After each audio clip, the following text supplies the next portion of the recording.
마르코가 전한 거룩한 복음입니다. 그때 예수님께서 티로 지역을 떠나 시돈을 거쳐 데카폴리스 지역 한가운데를 가로질러 갈릴레아 호수로 돌아오셨다. 그러자 사람들이 귀먹고 말 더듬는 이를 예수님께 데리고 와서 그에게 손을 얹어 주십사고 청하였다. 예수님께서는 그를 군중에게서 따로 데리고 나가셔서 당신 손가락을 그의 두 귀에 넣으셨다가 침을 발라 그의 혀에 손을 대셨다. 그러고 나서 하늘을 우러러 한숨을 내쉬신 다음 그에게 에파타, 곧 열려라 하고 말씀하셨다. 그러자 곧바로 그의 귀가 열리고 묶인 혀가 풀려서 말을 제대로 하게 되었다. 예수님께서는 이 일을 아무에게도 말하지 말라고 그들에게 분부하셨다. 그러나 그렇게 분부하실수록 그들은 더욱더 널리 알렸다. 사람들은 더할 나위 없이 놀라서 말하였다.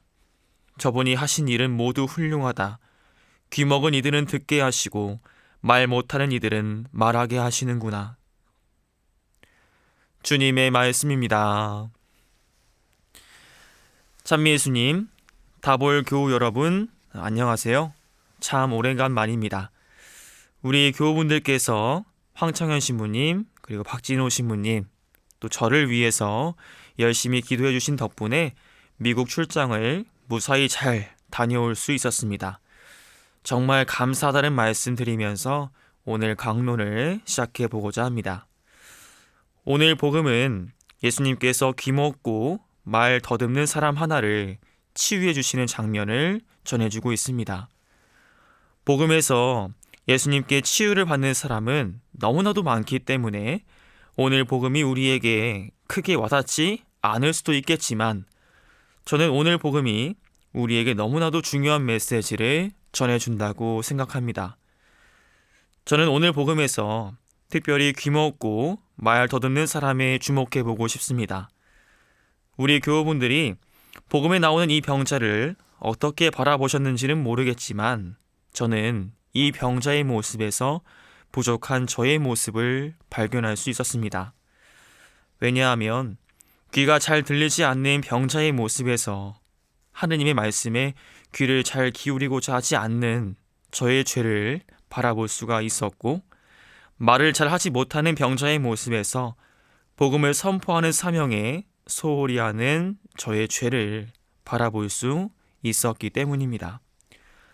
주님의 사제로 서품을 받았음에도 불구하고 인간적인 나약함 때문에 하느님의 음성보다는 내가 듣고 싶은 목소리에 더 귀를 기울이곤 하는 병자, 복음을 선포해야 하는 예언자적 사명을 가지고 있음에도 불구하고 복음보다는 나의 위신과 즐거움을 위한 이야기에 더 큰 목소리를 내곤 하는 병자.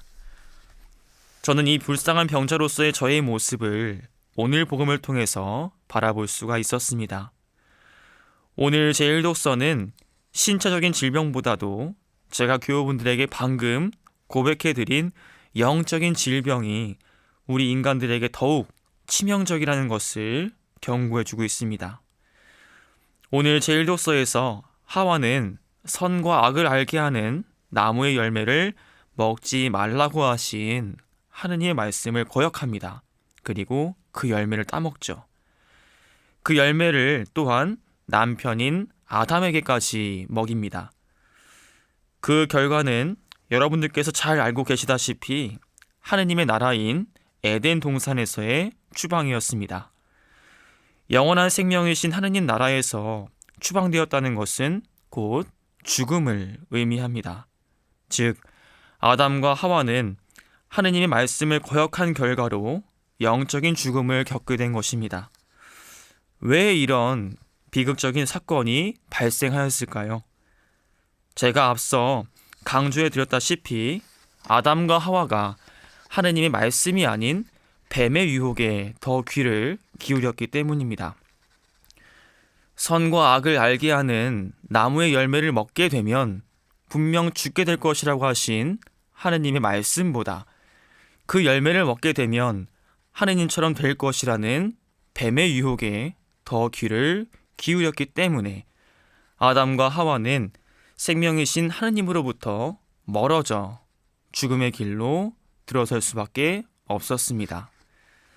자신이 하느님이 되고자 하는 욕망에 사로잡혀 죽음을 겪게 된 것이죠. 이뿐만이 아닙니다. 아담과 하와는 하느님의 명령을 거스른 죄를 짓고 난 후에 자신들을 찾아오신 하느님께 용서를 청할 줄도 몰랐습니다. 그저 하느님이 자신들을 벌하지 않으실까, 그것이 두려워서 숨기만 했을 뿐이었죠.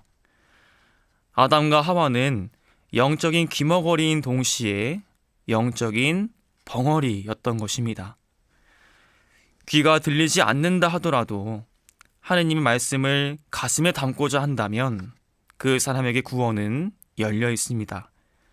마찬가지로 제대로 말을 할 수 없다고 하더라도 복음을 증거하고자 노력을 할 수만 있다면 그 사람에게 영원한 생명은 반드시 펼쳐질 것입니다.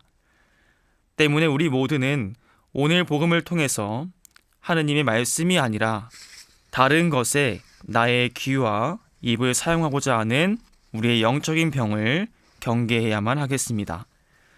그런 의미에서 오늘 하루를 충실히 살아보시고 하루를 마무리하시는 시점에서 한번 이렇게 성찰해 보실 수 있었으면 좋겠습니다. 나는 오늘 하루 동안 어떤 목소리의 귀를 기울이고자 했는가? 나는 오늘 하루를 살아가면서 어떤 말을 주로 했는가? 이런 성찰들을 우리가 매일매일 해나갈 수 있을 때 우리가 저마다 가지고 있는 영적인 질병들이 조금씩 치유되어 나갈 수 있을 것입니다. 주님께서 우리의 귀와 입을 열어주시고자 이렇게 외치고 계십니다. 에파타. 주여 이 잔을 내게서 거두어 주소서. 그러나 내 뜻대로 마시고 엎드려 절하나이다. 눈으로 보아 알 수 없는 나의 하느님 두 가지 주의 빵을 서로